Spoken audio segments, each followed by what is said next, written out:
Hai, saya Zamin Gunayan. Dalam video ini saya akan terangkan kepada anda bagaimana anda boleh mempromosikan program Tone SI Kickstart dan anda akan dibayar 20% daripada yuran yang dibayar oleh mereka yang melakukan pesanan untuk datang ke Tone SI Kickstart melalui link affiliate anda.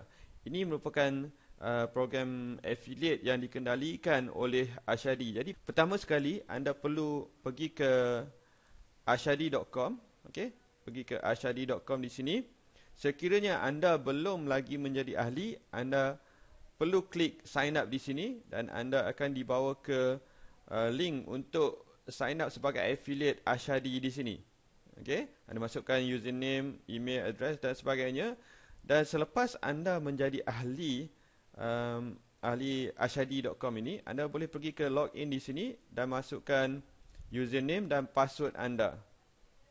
Selepas anda memasukkan username dan password anda, anda akan dibawa ke laman web seperti yang anda lihat di sini.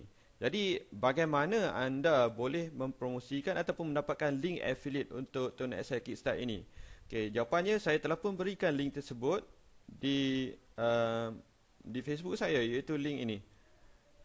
ashadi.com/publisher/offer_detail/51562. Anda pergi aja ke laman web ini dan anda akan terus dibawa ke laman web seperti yang anda lihat ini dan klik apply now.